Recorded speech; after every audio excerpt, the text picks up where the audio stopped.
ఎందుకు నవ్వుతున్నావు? నువ్వు నా అంతరాత్మ అన్నావు కదా, అందుకు. నేను ఇప్పటి వరకు ప్రేమని, నా చుట్టూ ఉన్న వాళ్ళనే ట్రాప్ చేశాను అనుకున్నాను. నిన్ను కూడా ట్రాప్ చేయగలిగానంటే గ్రేట్ కదా. నాకు ప్రేమకి మధ్య ఏ కారణం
ఏంటి మేడం?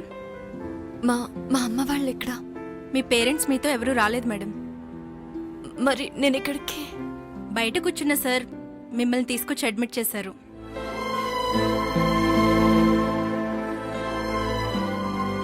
బయట కూర్చున్న సారా? ఎవరై ఉంటారు?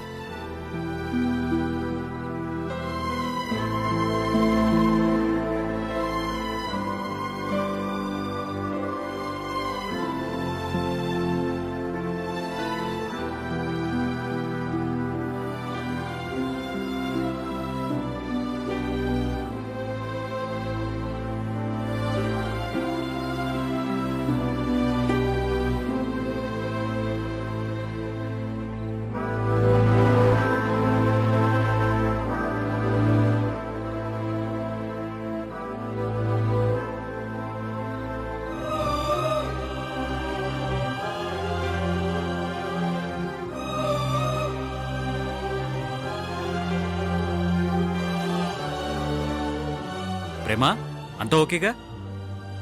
నన్ను నువ్వు తీసుకొచ్చావా? అంటే అక్కడ మా ఫ్యామిలీ అందరినీ నీ మాటలతో మాయ చేసి నన్ను మోసం చేసి తీసుకొచ్చావు కదా? డాక్టర్, ఒక్క నిమిషం చెప్పండి. ప్రేమ మెంటల్ కండిషన్ ఓకే కదా? అదేంటి సార్ అలా అంటారు? జస్ట్ ఆవిడ స్ట్రెస్తో కళ్ళు తిరిగి పడిపోయింది అంతే. She is perfectly all right. Thank you doctor, please carry on.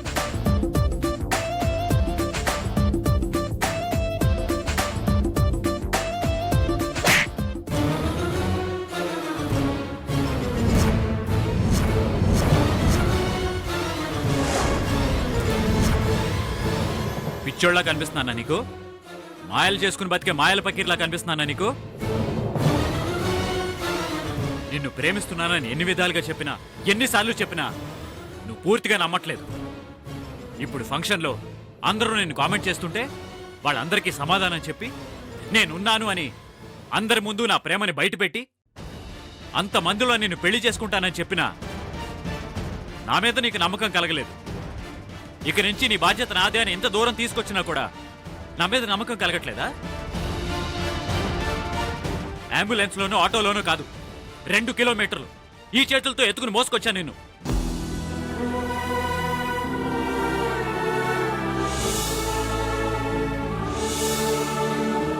నువ్వు సడన్ గా స్పృహ తప్పి పడిపోతే ఎంత టెన్షన్ పడ్డానో నీకేం తెలుసు. నా ప్రాణం నన్ను వదిలిపోతున్నంతగా. అసలు ఎవరు నువ్వు? ఎందుకు కనిపించావు? నా జీవితంలోకి ఎందుకు వచ్చావు? తెల్లారు లేస్తే రోజుని ఎలా గడపాలని ఆలోచించే నేను లైఫ్ అంతా నీతోనే గడపాలనే స్థితికి వచ్చేశాను. నువ్వు తోడు లేకపోతే బతకలేని స్థితికి వచ్చేశాను.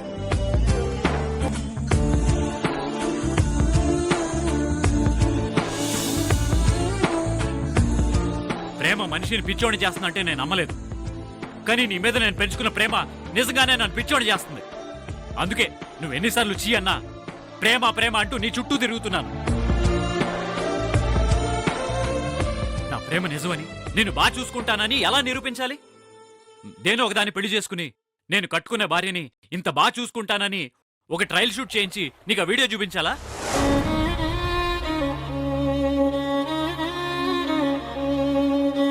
నీకోసం ఎంత చేసినా నువ్వు ఇంకా నన్ను నమ్మనప్పుడు ఇక నీ చుట్టూ తిరగటం అనవసరం. నా ప్రేమ గెలుస్తుందా నమ్మటం అనవసరం. నీ దృష్టిలో నాకు విలువ లేదు, నా ప్రేమకి విలువ లేదని అర్థమైపోయింది.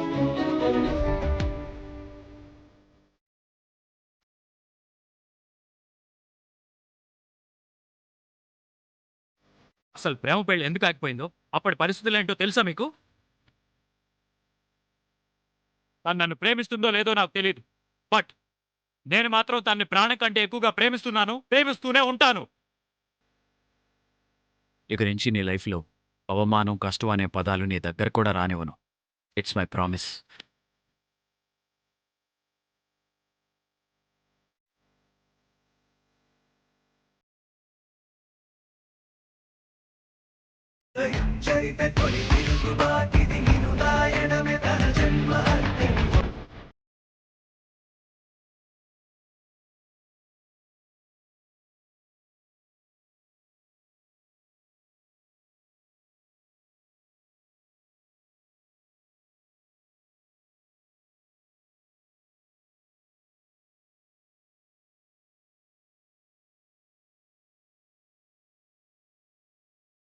ఎందుకంటే నేను ఇంకేం చెప్పలేను.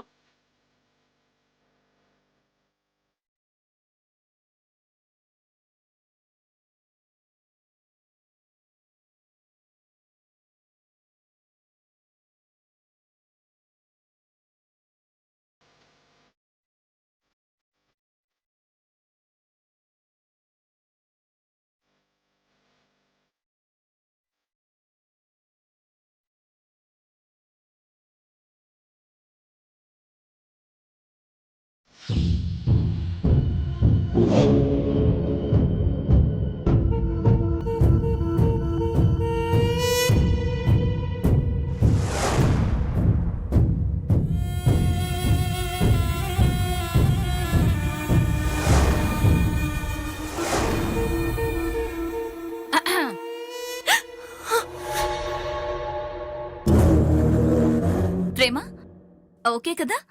ఏంటి? ఆ అదే నీ హెల్త్. సెలైన్ ఎక్కించాక బాగానే ఉంది. ఎక్కించిన తర్వాత కూడా బానే ఉన్నట్టుంది.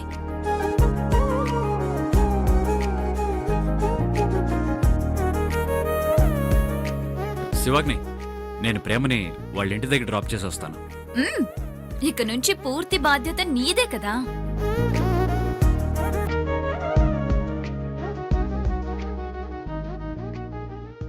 పద ప్రేమ.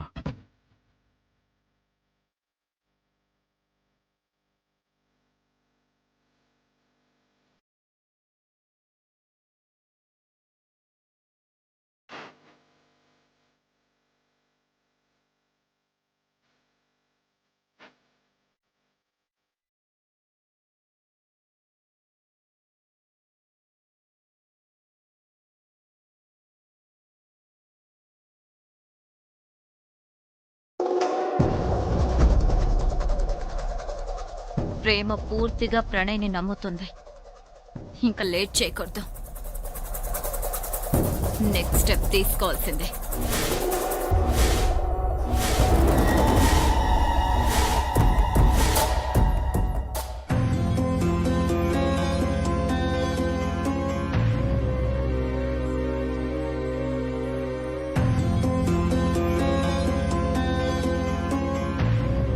ఎదుటి వాళ్ళని బాధ పెట్టడం తప్ప అర్థం చేసుకునే మనుషులే కరువైపోయారు. అసలు ఈ ఫంక్షన్ కి వెళ్ళకపోయినా బాగుండేదేమో. నలుగురిలో ప్రేమకి ఈ మాటలు పడే పరిస్థితి తప్పేదే.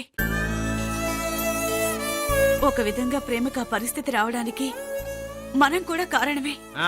మన కూతురు మాటలు పడ్డానికే కాదు, దాని జీవితం బాగుపడ్డానికి కారణం అయ్యామని కూడా చెప్పు. ఆడెవడో దారిపోయాడు పెళ్లి చేసుకుని అమెరికా తీసుకెళ్లిపోతే అక్కడ అది ఎలా ఉంటుందో ఏంటో తెలియక మనం అటు ఇటు తిరిగి కంగారు పడుతూ ఉంటే ఎలా ఉంటది? కానీ ఇప్పుడు మన కళ్ళ ముందే ఉంటది. ఆయన ప్రేమకి ప్రణయ్కి రాసి పెట్టి ఉంటే ఆడెవడితోనే పెళ్ళి అనుకుంటే మాత్రం అవుతుందా?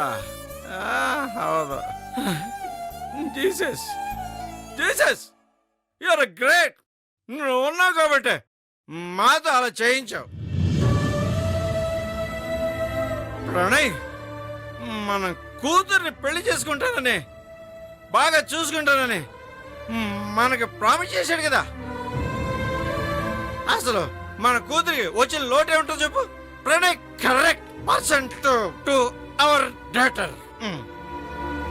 అక్కకు అసలు ఎలా ఉందో ఏంటో తెలియడం లేదు. చెప్పాను కదా,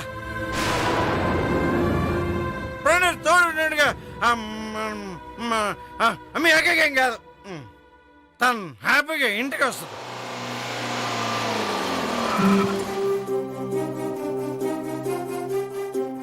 అదిగో అక్కొచ్చింది. ప్రేమ నీకేం కాలేదు కదా? చెప్పాను కదా, అల్లుడు తోడుగా ఉంటాడుగా, మన కూతురికి ఏం కాదని చెప్పాను కదా. నువ్వు ఊరికే కంగారు పడిపోయి అటు ఇటు తెగ తిరిగేస్తున్నావు. దమ్మా దో కూర్చో, కూర్చోదలే. అల్లుడు నువ్వు కూడా కూర్చో.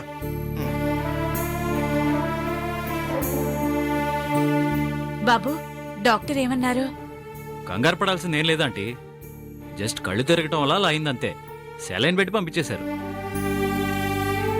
అయినా నేను ఉన్నంత వరకు కష్టం అనే మాట ప్రేమ కాంపౌండ్లో కూడా రాదు.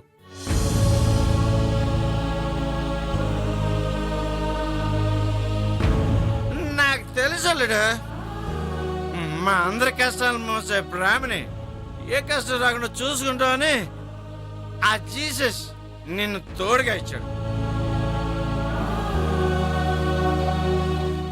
కాస్త రెస్ట్ తీసుకుంటే మళ్ళీ నార్మల్ అయిపోతుంది అన్నారు. ఇదిగో ప్రేమ, నువ్వు లేనిపోయిన ఆలోచనలన్నీ పెట్టుకుని స్ట్రెయిన్ అవ్వద్దు చెప్తున్నాను.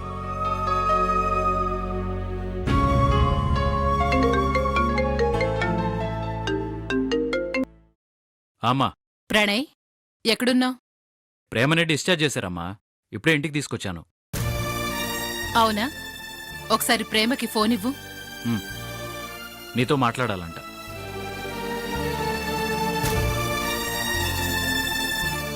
హలో ప్రేమ, ఇప్పుడు ఎలా ఉందమ్మా? నీరసం వల్ల కళ్ళు తిరిగి పడిపోయాను.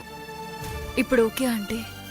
నువ్వు నీ కుటుంబం కోసమనో పాప కోసమనో ఆలోచిస్తూ మెంటల్ స్ట్రెంత్ తీసుకోకమ్మా. నీకు అండగా నేను, ప్రణయ్, శివాగ్ని అందరూ నీకు తోడుగా ఉన్నాం. అర్థమవుతోందా?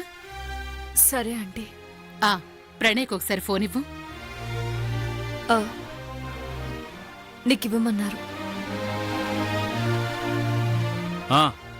ఓకే అమ్మా. ప్రణయ్, ప్రేమ వాళ్ళ అమ్మగారిని ఒకసారి మన ఇంటికి తీసుకురా. మన ఇంటికా? ఏ? ఒక ముఖ్యమైన విషయం మాట్లాడాలి.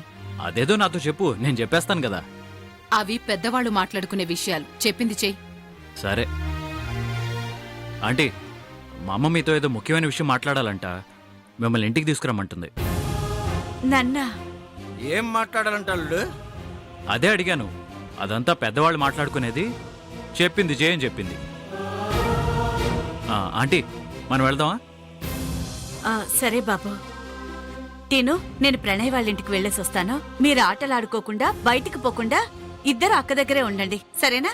నువ్వు వెళ్ళు, నేను ఉన్నాను కదా, వీళ్ళని బాగా చూసుకుంటాను. ఇంట్లో సామాన్లు జాగ్రత్తమ్మా. జాగ్రత్తమ్మా.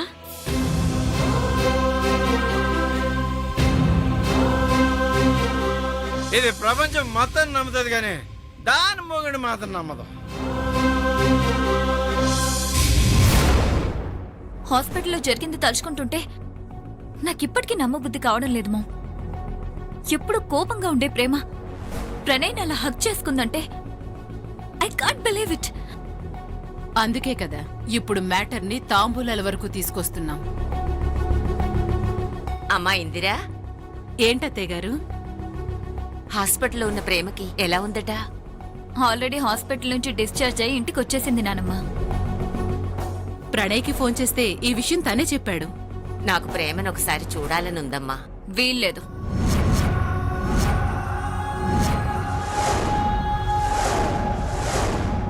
ప్రేమని మామూలుగా కాదు నానమ్మా, రేపు పెళ్లి చూపుల్లో చూద్దు గాని.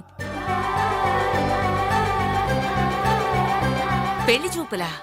అవునత్తయ్య, రేపు మనమంతా ప్రేమ వాళ్ళింటికి వెళ్ళి ప్రేమని మన ఇంటి కోడల్ని చేసుకుంటున్నామని చెప్పి తాంబూలాలు మార్చుకుందాం అనుకుంటున్నాం. అవును నానమ్మ, అందుకే కర్ణాటిక్ కూడా ఒక మాట చెప్దామని ఇంటికి తీసుకురమ్మని ప్రణయ్కి చెప్పాం. ఆ, అదిగో మాటల్లోనే వచ్చేశారు. రండి కూర్చోండి. రండి కూర్చోండి. కూర్చోనండి.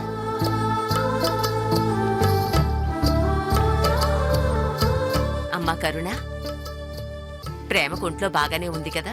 బానే ఉందమ్మా. ఏంటి వదిన, ఏదో ముఖ్యమైన విషయం మాట్లాడాలన్నారంట? అవునదినా, ముఖ్యమైన విషయం, మా అందరికీ మీకు కూడా సంతోషం కలిగించే విషయం.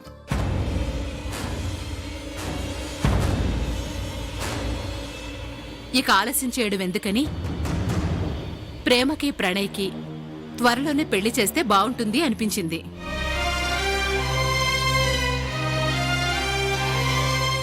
అవునంటీ, రేపే తాంబూలాలు తీసుకోవడానికి మీ ఇంటికి రావాలనుకుంటున్నాం.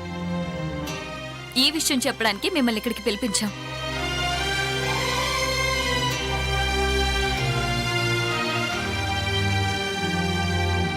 మీరు చెప్పింది కరెక్టే.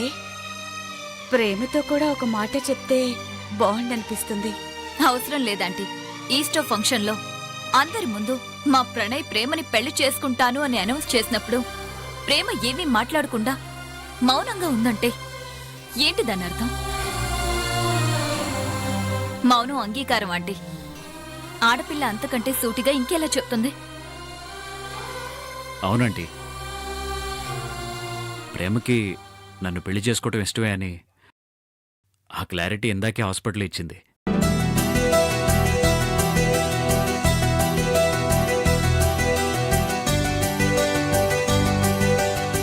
అదంతా సరేనండి, కానీ తాంబూలాలు మార్చుకోవడం అంటే రేపు మంచి రోజే కదా? అదేగా మీ డౌట్? పంతులు గారికి ఫోన్ చేస్తే తెలిసిపోతుంది కదా. ఒక్క నిమిషం.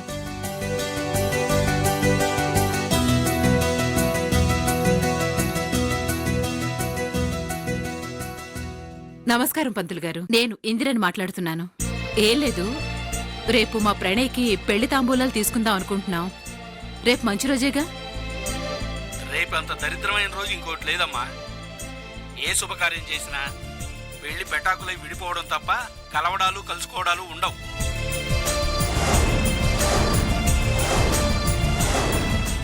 అవునా, మాకు కావాల్సింది కూడా అదేనండి. సరే సరే, ఉంటాను. వదినా, రేపు చాలా దివ్యమైన రోజట, పంతులు గారు చెప్పారు. అబ్బా, రేపే అబ్బాయి గారి పెళ్లి ముహూర్తం అన్నమాట. సిగ్గుపడుతున్నావే? చాలా సిగ్గుపడిపోతున్నాడు. సరేనండి, నేను వెళ్ళి ప్రేమకు విషయం చెప్తాను. అనుకున్నట్టే రేపే తాంబూలాలు మార్చుకుందాం. ప్రణయ్, అత్తయ్య గారిని ఇంటి దగ్గర డ్రాప్ చేసిరా. అడ్డమైన వాళ్ళని డ్రాప్ చేయడానికి నేనేమన్నా డ్రైవర్నా? ఆంటీ, కొంచెం అర్జెంట్ పని ఉంది, కొన్ని ఇంపార్టెంట్ కాల్స్ వస్తాయి, అందుకని మా డ్రైవర్ మిమ్మల్ని డ్రాప్ చేయమని చెప్తాను. పర్వాలేదు, నేను వెళ్తాను. వస్తానండి, వస్తానమ్మా. మంచిదమ్మా.